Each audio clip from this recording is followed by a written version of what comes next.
Hello and welcome.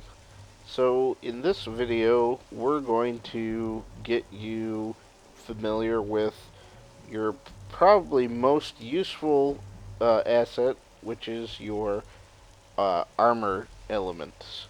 So your tanks, your light tanks, just kind of get you familiar with the basics you need to know to make you more effective in your use of calling in these armored assets.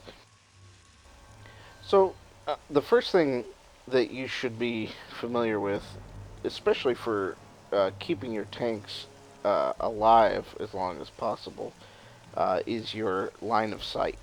Now, in our vehicle basics, where we've already talked about line of sight, you know now that all units in the game have line of sight, but tanks in particular have a couple different sources of line of sight.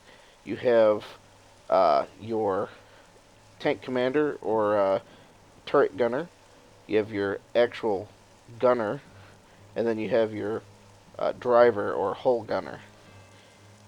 And so the giant cone we see here can be a little misleading.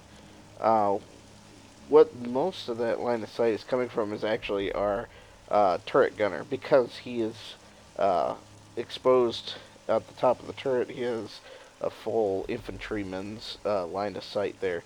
So I'm going to go down here to the silhouettes and tell him to go ahead and hop out. And we're just going to tell him to kind of wait off to the side here. We're just going to keep him rotated to the back here. And then now we can get a much more realistic idea of what the tank actually can see. You can see we have a cone here for the driver, and then we have a much narrower but longer cone here, or taller, I guess, triangle, if you want to be technical, for the turret gunner. Now, in a later video, we talk about there are some nuances to vehicle vision. Um, just because a unit is in this cone doesn't really necessarily mean you're going to see it. So check out, it's our 6th video where we talk a little more about vehicle vision.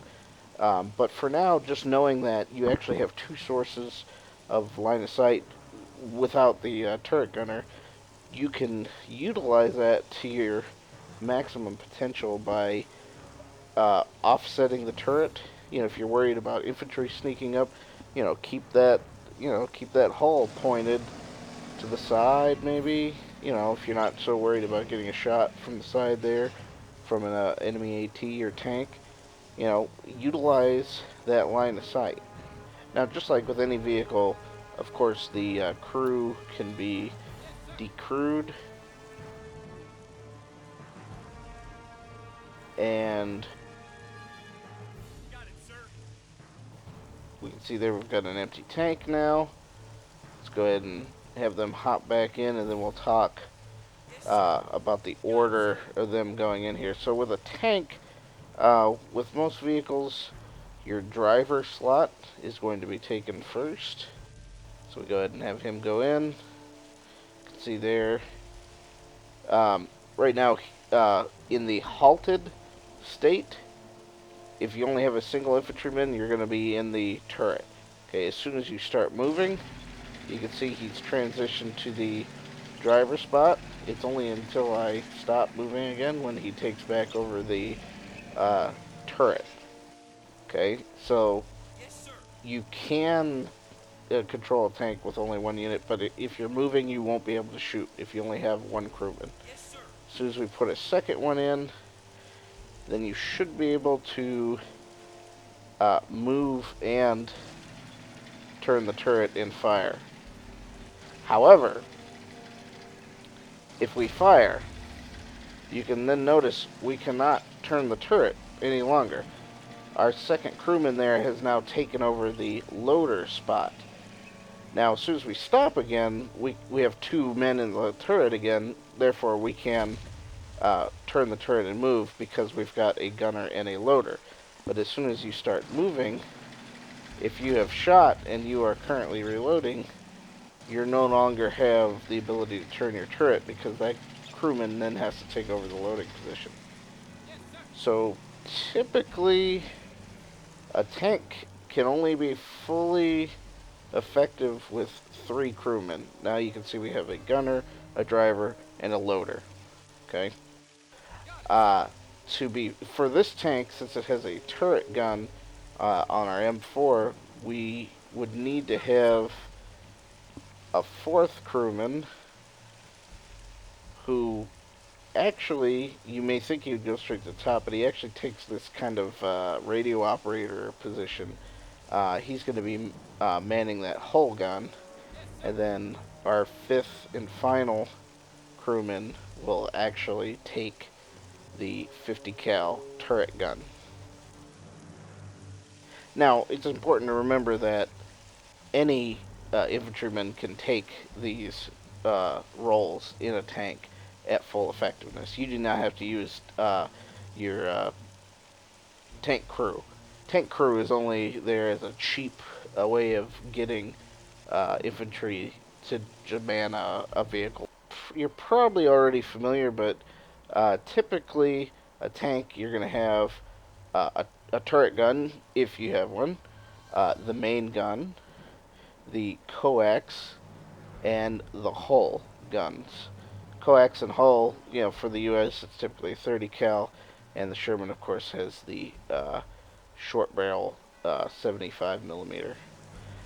Um, you cannot direct control the hull gun. However, if you have it pointed towards the enemy, it will engage infantry at will, as long as you're in open fire mode.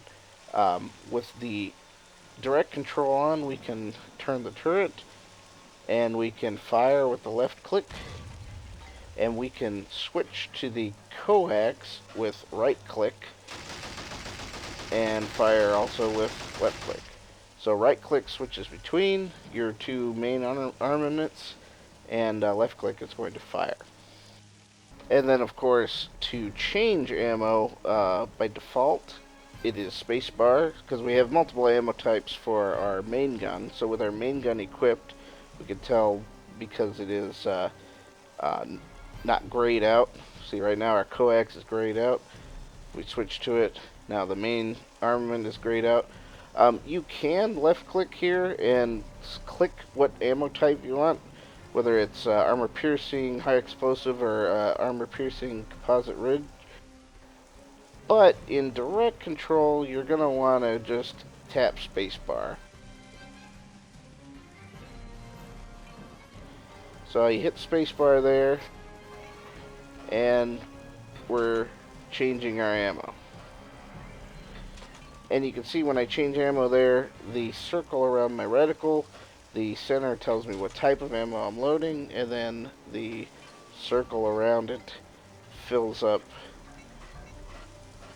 and indicates how long it's going to be until I've loaded that round.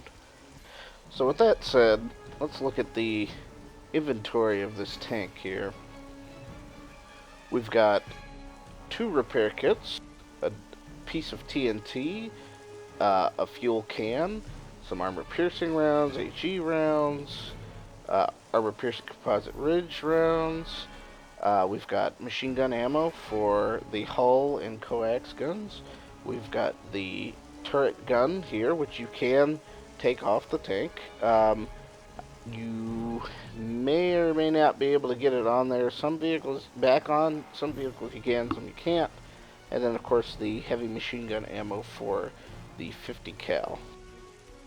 Now, in our intermediate video, we'll get into refueling and other inventory caveats. But just to be familiar, typically a medium all-purpose tank like this is going to have, same number of AP and HE shells and a couple APCR.